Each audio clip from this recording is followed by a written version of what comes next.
Bab 388. Keluarga bangsawan Haotian. Saat berbicara, pedang terbang besar telah terbang masuk ke gunung spiritual. Meskipun Harley sangat enggan untuk melihatnya, tapi dia tetap tidak bisa menahan diri untuk tidak melirik ke bawah. Gunung spiritual sangat besar. Di kaki gunung ada orang-orang dari keluarga bangsawan Haotian. Mereka semua adalah manusia awam yang mengolah sawah. Di lereng gunung adalah murid biasa, ada banyak loteng, dan ada juga toko-toko di jalan-jalan ini. Inti sebenarnya dari keluarga bangsawan Haotian adalah di puncak gunung spiritual, yang merupakan mansion yang sangat besar. Azula.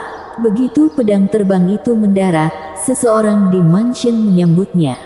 Melihat mereka berdua baik-baik saja, barulah menghela nafas lega. Tuhan memberkati, membiarkan kamu kembali dengan selamat.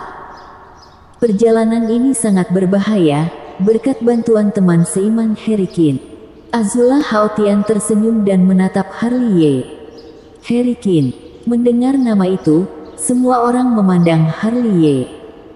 Junior Herikin bertemu dengan para senior. Harley tersenyum dan membungkuk. Meskipun dia tahu orang-orang ini semuanya adalah paman dan senior, tapi dia tidak menunjukkan identitasnya. Tidak begitu banyak etiket, si tua gemuk terkekeh. Di sisi ini, seorang tetua menarik Azula Haotian ke samping. Azula, apakah dia Herikin dalam daftar Feng Yun? Benar, itu dia. Herikin, yang katanya tidak pernah mengekspos wajahnya, ternyata seperti ini. Para orang tua itu menatap Harley lagi, dan saat mereka melihat dahi kanan Harley, kata dendam yang terukir di atasnya, kemudian mengerutkan kening. Sudahlah, masuk dan bicara. Si tua gemuk sudah menarik Harley masuk ke dalam. Mengetahui Azula Haotian diselamatkan oleh Harley, dia bahkan lebih antusias, membuat Harley tidak terbiasa. Dia adalah Herikin. Setelah memasuki mansion, orang yang datang dan pergi, entah itu murid atau tetua, semuanya melihat ke samping ke arah Harley. Tatapan mata mereka bukan karena seberapa kuat dan berpangkat tinggi Herikin, tetapi karena dia terlalu misterius, hampir tidak ada yang tahu asal-usulnya, dan hampir tidak ada yang tahu seperti apa rupanya. Azula, lain kali kamu jangan terlalu keras kepala. Di sini, para orang tua semuanya memandang Azula Haotian dengan wajah tegas. Meskipun harus pergi, biarkan kami yang pergi, jangan membahayakan diri. Benar. Kali ini jika tidak bertemu dengan teman Herikin, pasti akan memburuk. Aku tahu, aku tahu. Azula Haotian tersenyum, lalu menyeret Harley ke satu arah. Aku akan membawa dia menemui ayah dulu, ada sesuatu ingin dibicarakan dengan ayah. Sepanjang jalan, Harley melihat sekeliling dengan rasa ingin tahu. Jika takdir tidak mempermainkan orang, dia seharusnya menghabiskan 10 tahun pertama hidupnya di sini.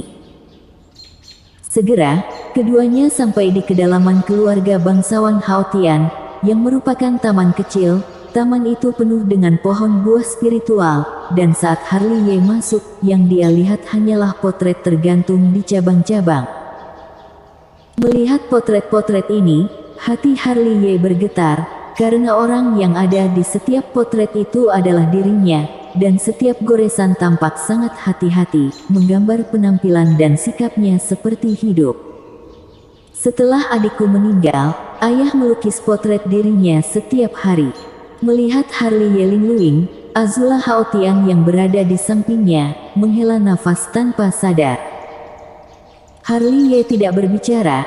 Sambil melihat potret yang memenuhi taman, dia mengikuti Azula Haotian berjalan masuk ke kedalaman. Segera, dia kemudian melihat satu sosok yang sedang duduk di bawah pohon buah spiritual dengan memunggungi mereka. Itu adalah Andrian Haotian, punggungnya tampak agak reyot, warna rambut panjangnya berbelang hitam putih, seperti orang yang sudah tua. Dan saat mendekat, Harley barulah menyadari bahwa Andrian Haotian sedang memegang sepotong kayu dan mengukir kayu, satu tebasan satu pahatan, gerakannya sangat lambat, setiap ukiran sangat hati-hati, setiap ukiran dan garis terlihat sangat jelas. Harley tidak perlu lihat sudah tahu, ukiran kayu yang diukir Andrian Haotian saat ini juga penampilannya. Kenyataannya memang benar begitu, ukiran kayu yang akan diselesaikan Andrian Haotian persis seperti apa penampilannya. Apakah kamu menggunakan ini untuk menenangkan rasa bersalahmu? Entah kenapa, melihat Andrian Haotian seperti ini, hati Harley tersentuh, dan pada saat yang sama, muncul perasaan emosional, rumit dan penuh kebencian. Ayah, Azula Haotian sudah melangkah maju, karena Andrian Haotian begitu asyik dengan ukiran itu, tampaknya tidak menyadari kedatangannya dan Harley. Mendengar panggilan itu, Andrian Haotian mengangkat kepalanya. Azula, kapan kamu datang? Barusan, ayah yang terlalu fokus. Mungkin karena sudah tua, Andrian Haotian meletakkan pisau ukir, kemudian menyadari Harley di belakangnya. Andrian Haotian menatap Harley dari atas ke bawah, tetapi saat dia melihat mata Harley, dia tidak bisa menahan perasaan terkejut di hatinya, perasaan yang sangat familiar. Junior Herikin bertemu dengan Senior Haotian. Harley membungkuk. Herikin.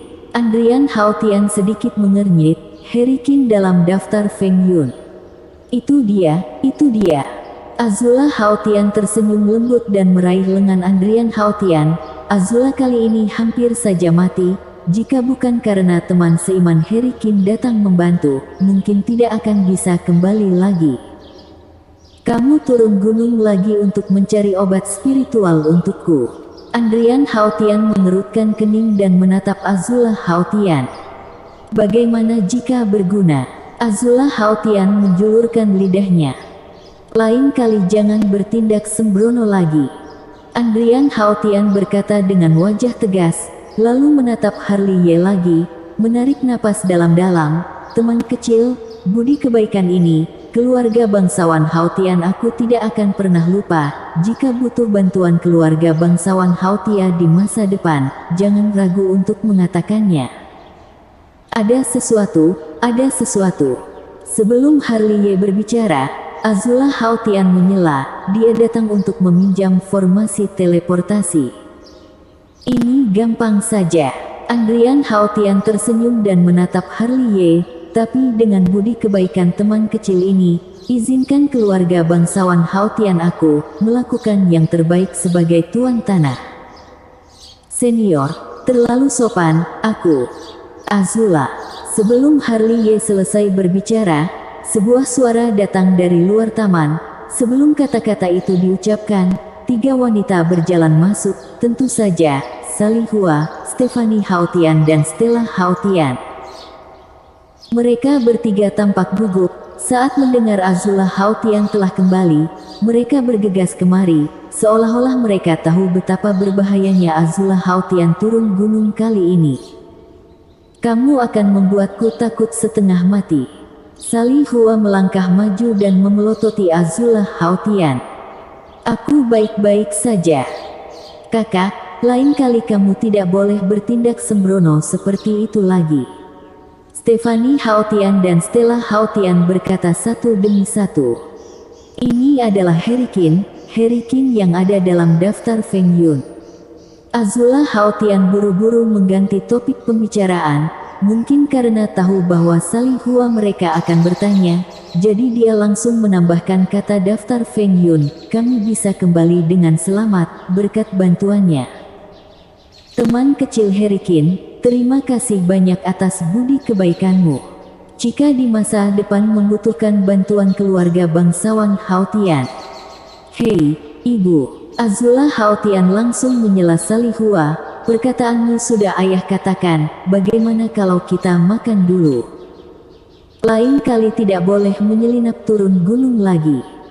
Aku mengerti. Bersambung.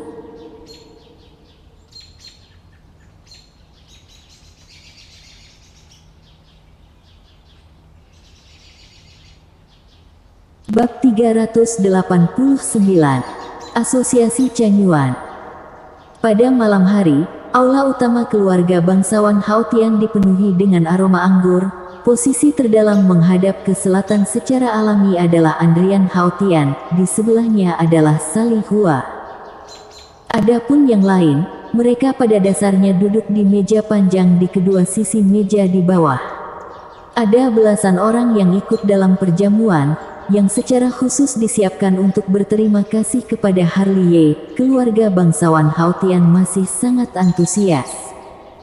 Ayo, teman kecil Qin, aku akan bersulang untukmu. Senior benar-benar terlalu sopan pada junior. Itu, apakah kamu biasanya selalu memakai topeng? Segelas anggur baru saja turun ke perut. Stephanie Haotian yang ada di samping, memandang Harley Ye dengan rasa ingin tahu. Sudah terbiasa, Harley Ye tersenyum kecil. Lalu kenapa ada kata dendam yang terukir di dahimu? Stella Haotian juga bertanya dengan rasa ingin tahu. Stella, Azula Haotian di samping memelototi Stella Haotian, dan sepertinya ada kalimat yang tertulis di matanya yang indah, jangan tanyakan rahasia orang lain, itu adalah hal tabu di antara para kultivator. Stella Haotian sepertinya memahami tatapan mata seperti itu, kemudian menjulurkan lidahnya. Meskipun Harley Ye tidak mengatakannya, semua orang yang hadir di sana, walaupun hanya satu kata dendam, ini menandakan Harley Ye adalah orang yang memiliki cerita, dan itu adalah cerita yang sangat tragis. Dengar kata kakakku, kamu sangat hebat. Stephanie Haotian mengedipkan mata besarnya pada Harley Ye. Hanya keterampilan biasa. Harley Ye tersenyum kecil. Bukan keterampilan biasa, kakakku bilang, kamu. Adrian. Kata-kata Stephanie Haotian diinterupsi oleh suara Sali Hua di seberang sana. Semua orang buru-buru melihat sekeliling, kemudian menemukan Andrian Haotian yang baru saja meletakkan gelas anggur. Seteguk darah keluar dari sudut mulutnya, dan setelah menyekanya, darah akan mengalir keluar lagi. Wajahnya berubah pucat, dan masih dalam keadaan sakit. Yang paling utama adalah auranya, kadang layu, kadang ganas.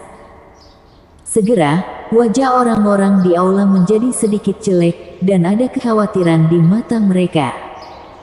Tidak apa-apa, Andrian Haotian tersenyum, menstabilkan auranya, tetapi wajahnya masih pucat. Cedera teknik. Di sini, Harley Ye samar-samar membuka mata keabadiannya, dan sepertinya bisa menembus penampilan luarnya dan melihat jiwa Andrian Haotian. Jauh di lubuk jiwa, ada retakan, terkadang membengkak, terkadang menyusut, sangat tidak stabil. Apakah tingkat kultivasi alam langit semu begitu tidak berdaya? Harley Ye bergumam, melihat kengerian cedera teknik lagi. Jika terus seperti ini, kultivasinya akan runtuh sampai alam Kong Ming. Kepala keluarga, Master Changtian mereka ada di sini. Saat semua orang merasa khawatir, di luar ada seorang murid berjalan masuk. Cepat persilahkan, Andrian Haotian buru-buru berkata, mungkin sedikit bersemangat. Seteguk darah meluap dari sudut mulutnya lagi. Segera, seorang lelaki tua berjubah ungu masuk, masih bersandar pada kruk, tampak kurus, matanya sedikit merah, dan selalu ada satu atau dua cahaya redup yang berkedip, membuat orang merasa sangat tidak baik. Alam langit semu. Harley Ye menyipitkan matanya sedikit. Teman seiman Changtian, semoga sehat selalu. Di aula, mereka semua termasuk Andrian Haotian, mulai menjabat tangan. Baik, baik. Master Changtian tersenyum ringan, kemudian dengan sadar duduk di depan meja, seolah-olah dia tahu bahwa meja itu khusus untuknya. Dia tidak datang sendirian, dia juga membawa seorang pemuda berbaju putih yang sedang menggoyangkan kipas lipat. Orang ini bertubuh ramping, berkulit feminin, cukup tampan, tapi dia terlahir dengan sepasang mata phoenix dan mata seorang paman, tampak kejam. Yang membuat Harley Ye merasa tidak tahan adalah selalu ada senyum jenaka di sudut mulutnya. Setelah orang ini duduk, matanya tertuju pada Azula Haotian mereka bertiga, dan matanya penuh dengan cahaya cabul. Melihat ini, Azula Haotian dan yang lainnya menjadi dingin, mata mereka dipenuhi dengan rasa jijik. Siapa dia? Harley Ye menatap Azula Haotian yang berada di sampingnya. Yusmin Li. Yusmin Li. Mendengar nama itu, Harley Ye mengangkat alisnya, menyentuh dagu dan merenung sejenak, lalu menatap Azula Haotian, daftar Feng Yun urutan ke-69. Itu dia. Azula Haotian menarik napas dalam-dalam, seolah-olah sangat muak dengan Yusmin Li, terutama saat melihat cahaya cabul di mata Yusmin Li, wajahnya menjadi lebih dingin. Jika bukan karena keluarga bangsawan Haotianku memohon sesuatu padanya, aku sangat malas untuk minum bersamanya di jamuan makan. Azula Haotian menarik napas dalam-dalam lagi. Meskipun dalam daftar Feng Yun dia peringkat ke-69, tapi dia hanya seorang junior. Keluarga bangsawan Haotian kalian masih perlu meminta bantuannya. Harley Ye menyesap minumannya, dan sekali lagi menatap Azula Haotian. Teman seiman tidak tahu apa-apa. Azula Haotian berkata melalui transmisi suara, kami ingin mengundang dia untuk ikut berpartisipasi asosiasi Changyuan atas nama keluarga bangsawan Haotian aku. Apa itu asosiasi Changyuan? Asosiasi Changyuan adalah acara 3 tahunan di daratan Beizen. Azula Haotian menjelaskan, acara ini berkaitan dengan pembagian wilayah kekuatan utama di daratan Beizen, yaitu wilayah kekuasaan yang ditempati oleh keluarga bangsawan Haotian, keluarga Yuan, dan keluarga bangsawan Yin yang di daratan Beizen ditentukan oleh asosiasi Changyuan. Bicara sampai di sini, Azula Haotian berhenti sejenak dan melanjutkan, asosiasi Changyuan ini adalah pertarungan duel antara murid-murid generasi muda dari 3 keluarga. Semakin banyak kemenangan, semakin banyak wilayah yang didapatkan. Kalian benar-benar aneh. Harley Ye menghela nafas, membagi wilayah berdasarkan kekuatan generasi muda, kenapa rasanya aneh? Ini adalah kontrak yang dibuat oleh leluhur dari 3 keluarga. Azula Haotian menjelaskan, tujuannya adalah untuk membagi wilayah dengan cara yang damai, untuk menghindari perang skala besar. Selama ribuan tahun, ketiga keluarga menjalankannya sesuai dengan kontrak ini. Rupanya begitu. Harley Ye menyentuh dagunya, memang pilihan yang baik meminta bantuan murid di daftar Feng Yun. Ini adalah suatu hal yang tidak ada pilihan. Azula Haotian mengangguk, tetapi menghela nafas tidak berdaya. Jika mau disalahkan, salahkan saja generasi muda keluarga bangsawan Haotian yang sangat tidak kompeten. Sudah beberapa tahun, keluarga bangsawan Haotian kami semua berakhir dengan kekalahan yang menghancurkan. Kami hanya mendapat 20% dari wilayah daratan Beizen. Keluarga Yin Yang dan keluarga Yuan masing-masing mendapatkan 40%. Perlu diketahui, ada banyak tambang batu spiritual di daratan Beizen, wilayahnya sangat banyak, tambang batu spiritual yang ditambang juga akan banyak. Untuk perkembangan keluarga selanjutnya, kami hanya bisa perlakukan orang lain dengan baik. Lalu kenapa kamu tidak mengundang seseorang yang lebih kuat? Harley Ye menatap Azula Haotian dengan curiga, kemudian tidak lupa melirik Yusmin Li. Dia peringkat ke-69, jika pergi bertarung, belum tentu bisa menang. Jika 2 keluarga lainnya juga mengundang murid di dalam daftar Feng Yun, bukankah itu hanya akan buang-buang waktu saja? Masalahnya murid-murid di dalam daftar Feng Yun, semuanya memiliki permintaan yang sangat keterlaluan. Azula Haotian menggelengkan kepalanya tak berdaya, harga yang harus dibayar terlalu besar. Keluarga bangsawan Haotian secara bertahap menurun selama bertahun-tahun dan tidak tahan dengan permintaan seperti itu. Tapi aku masih merasa seperti menggantung. Harley Ye berkata dengan santai. Jika adik Chen Ye ada di sini, betapa bagusnya. Azula Haotian mengerutkan bibirnya. Harley Ye terkekeh, tapi tidak menjawab. Teman seiman Hao Tian, mengingat meningkatnya kesulitan asosiasi kali ini, kami memiliki permintaan tambahan. Di saat keduanya sedang berbicara, kata-kata Master Chang Tian bergema di sisi lain. Teman seiman Chang Tian, katakanlah. Andrian Hao Tian tersenyum. Yaitu atas dasar membayar kami 3 juta batu spiritual, nikahkan ketiga putrimu dengan muridku, Yusmin. Bersambung.